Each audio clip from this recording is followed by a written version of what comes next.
Good morning, class. I am Carla Ledesma, your English teacher for today. So, let's have motivational activity first. This is much simple.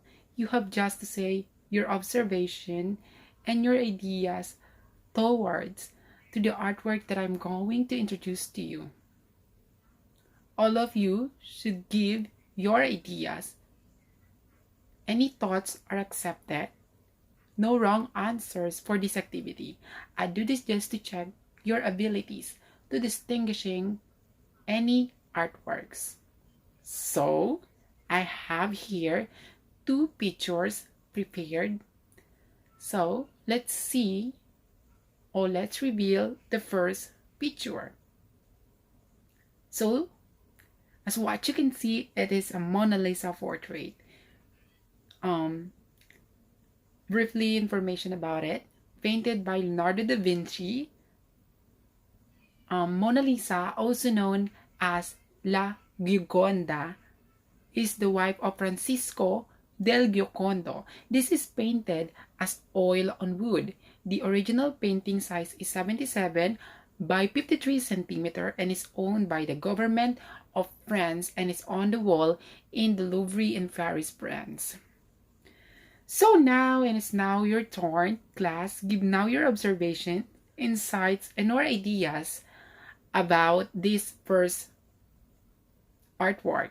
I know that some of you will say a picture of a woman portrait, while some of you will say a famous woman in her time. And some of you will say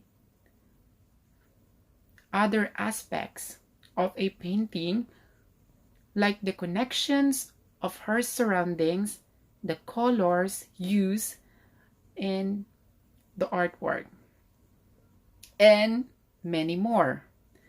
All of your answers are accepted, and there are no wrong answers because we use our PEEP skills, and that is debuting, wherein we are able to observe and interpret the meaning behind the art pieces of famous or unpopular artists around the world. So now we're done to the first picture, and now let's move to the second one. So what can you say, or can you share your observations and your ideas about to this second picture, or the first or the second artwork? Or some of you might say the girl were really in love with someone that hasn't cared for her, that she's always keeping her hopes that the guy that she loves will see her efforts and love her back. Well, some of you will say the man behind the woman who really has care for her, even the girl doesn't see the efforts that the man behind her doing it or shows. So we will come up to unrequited love, and that's exactly the true meaning of it. Also, the rain used as not so good situation or as sad moods that really contributed to meaningful meaning of an art. I know that you students have lots of ideas that you want to share it more right at this moment. I am very glad that you have a kind of a focus and being attentive to our discussion for today's lesson. So now, let's proceed to the next slide. So now, our topic is about the visual thinking strategies, interpreting and observing an art. Let me read first our objectives. We have here list of 3 objectives.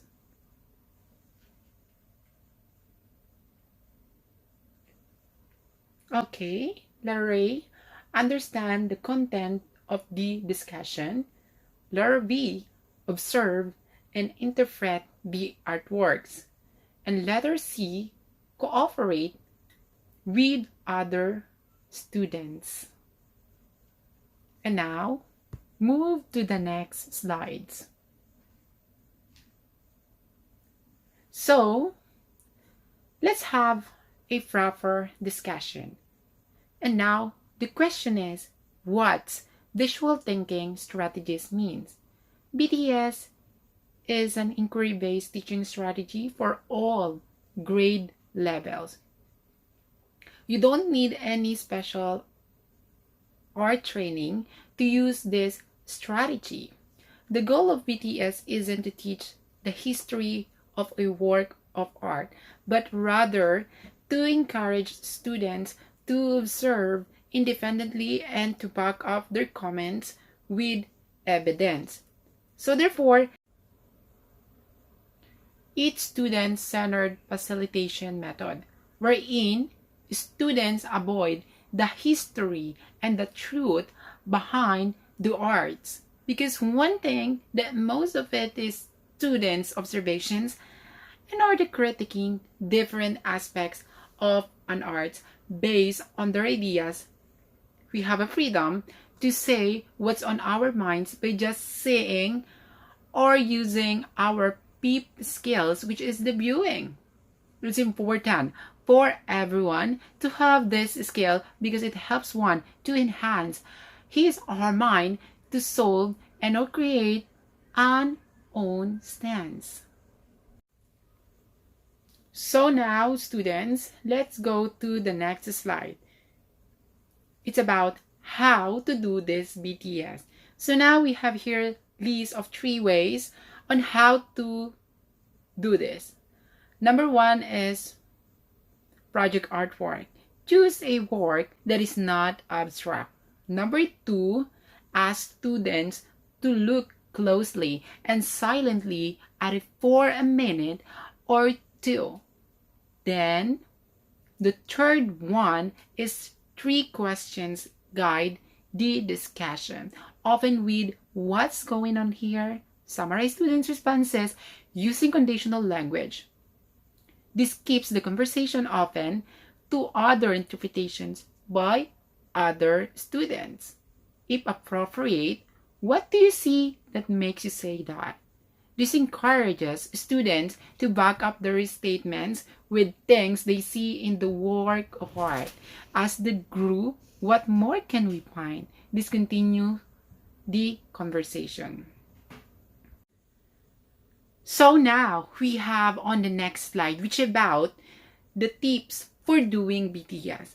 During discussion, link responses together, compare and contrast what other students have said. Avoid inserting information. Let students look closely and reason out the responses rather than discussing the facts. If a student comes to a factually incorrect conclusion, gently correct if absolutely necessary during your classroom lesson, not during the BTS conversation. And next, allow the conversation to go where it will, even if it gets off topic. Remember, the goal isn't to share information, but to encourage critical thinking. And the last is at the end of the conversation, continue with your lesson, linking the content with comments that students made. So now, let's move to the next slide. How interpretation and observation related to the concept of the 5th scale, which is the viewing. So, these 2, interpretation and observation, are important part in our topic because they contribute to the concept of viewing, wherein we are tackling about a specific artwork. So it's definitely towards the students I, your teacher, I have only to facilitate my class during this kind of a lesson. Especially studying an art, which some of you will encounter this as unfamiliar. You have to use your viewing skills to complexing your thoughts and ideas that you have. You have to use your viewing skills to complexing your thoughts and the ideas that innate to each of us. Furthermore, for you to better understand the visual thinking strategies, I have here prepared a video related to our topic. Take note, you have to focus and be attentive to this video because I'll be giving you an assessment, or I'll be based on it, that has a connection to this video. So here we go. Let's watch this.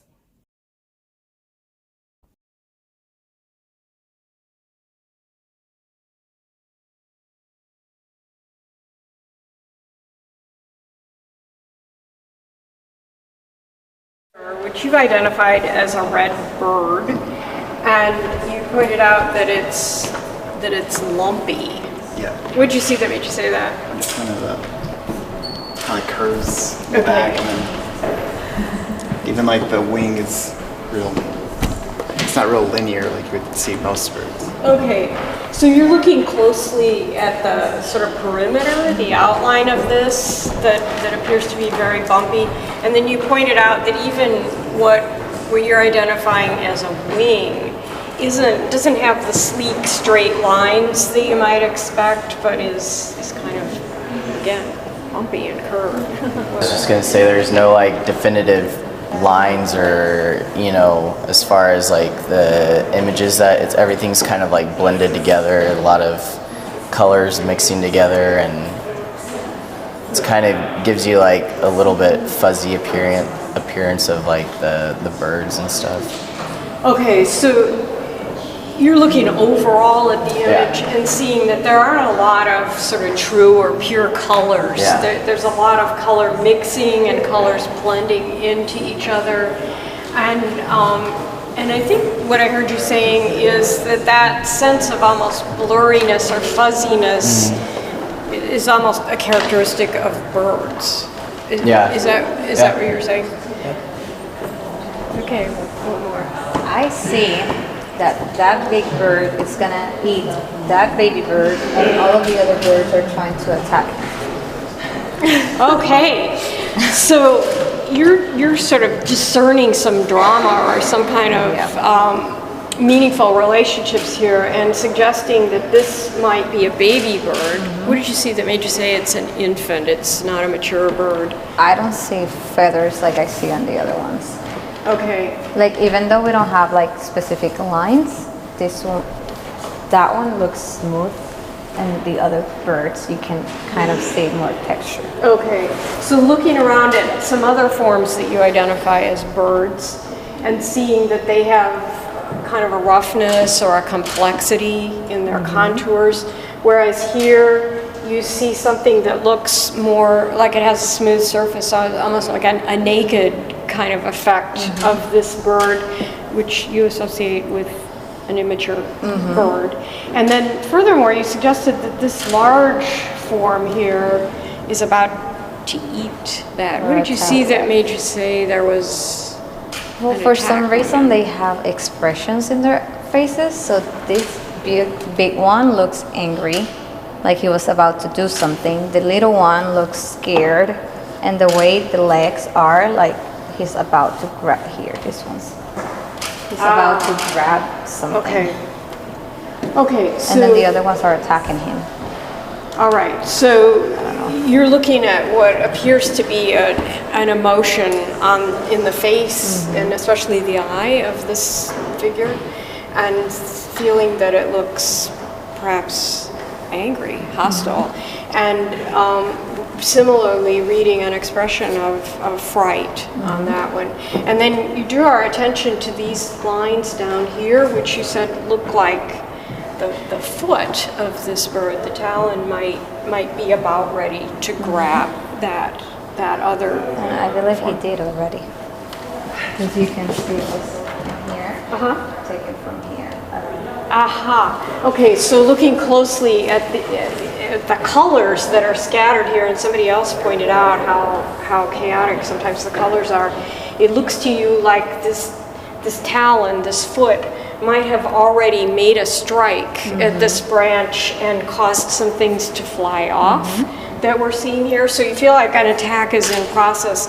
And then furthermore, you noted that these other shapes up here that you see as other birds appear to be sort of counter-attacking, attacking this large figure. What do you see in any of these forms that make you feel that they are attacking? Straight down, Okay, so especially like those two. again, looking at the expression, especially the eyes and the face, and you're pointing out the angle of these as forms seem to go straight towards this, and you said especially these two. What more? I keep focusing in on the figures in the upper right-hand corner since they're pretty distinctly not birds like the rest of the painting. They don't really fit the bird thing. So you're looking up in this area, Yeah. and saying those forms don't appear like birds to you. Right. And can I ask, what do you see that make you say they are some kind of creature, or are you not saying that? No, I think so. It looks like all three have eyes, and the lowermost looks like it has a nose and almost horns like a cow would. And the other two, well, what I see as figures, there and there. And this looks like an eye, and this looks like an eye. Ear, mouth, nose.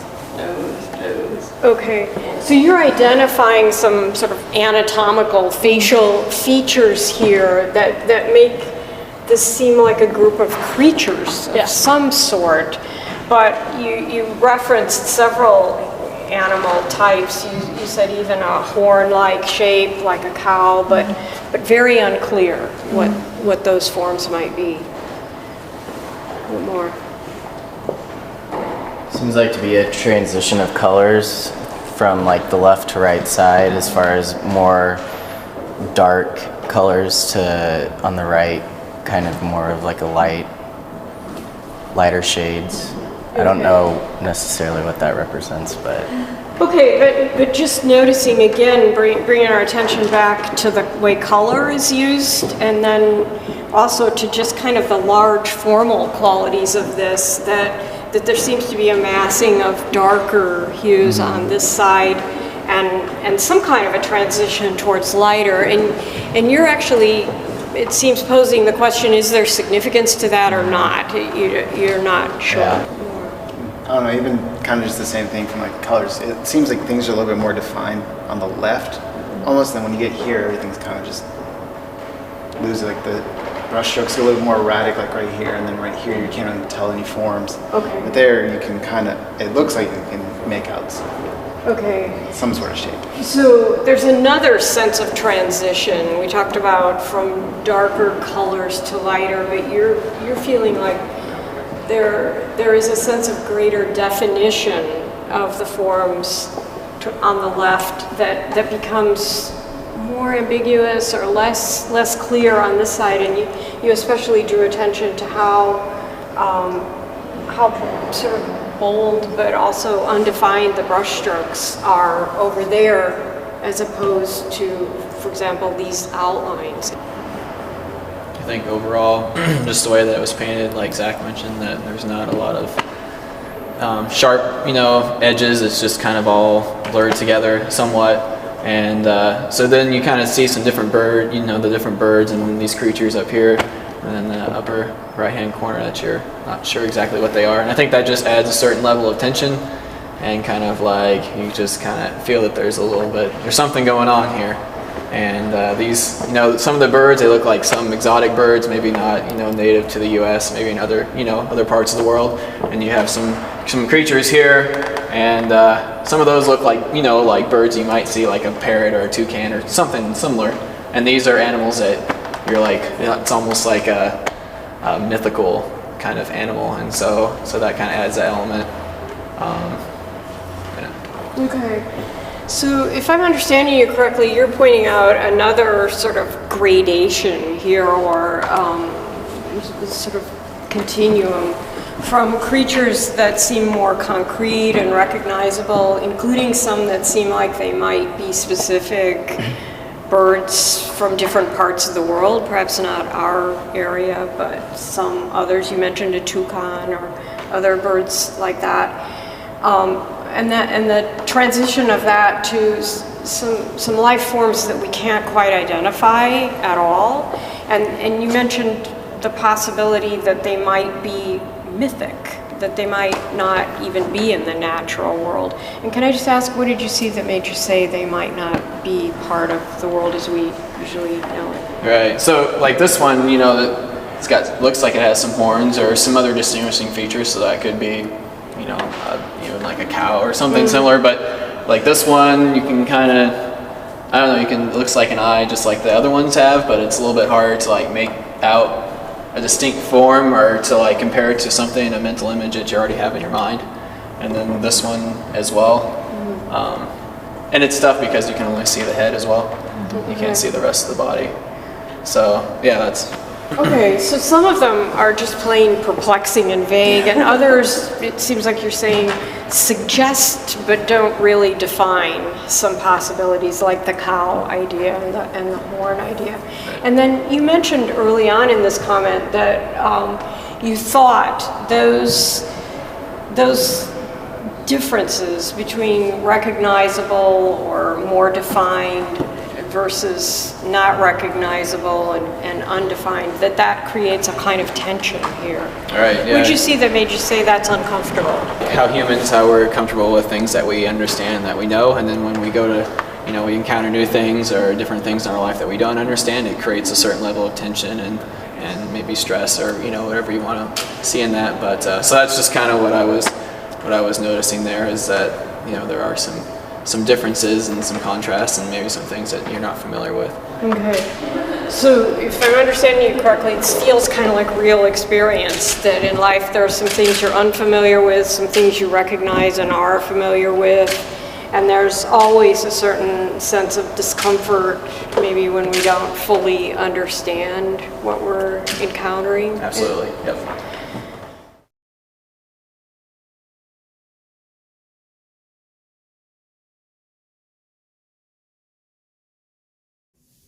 So now we are done watching the video. So now let's have an activity before we proceed to our application and assessment. So let me read the instruction. I'll divide you into 2 groups. So each group should create their own artwork with combining of different colors. You have to be creative and you have to be imaginative in making this. Students, I'll be giving you 20 minutes to do this activity. Once 2 groups done, you have to explain here in front of the class. So now we are done to our activity time. So we have here an application. Let me read an instruction. It's an individual output. Each student should create your own artwork with combining of different colors. As what you can see in your screen, that is your rubrics to follow what are needed. So after an application, we now have assessment. Let me read an instruction. These students will watch the visual thinking strategies, which is the video that we've watched. Then afterwards, put your insights on a clean sheet of paper. It should be 2 paragraphs. Then, after all those activities, you now have an assignment. Make a short reflection about the lesson discussed by the teacher. And thank you, class.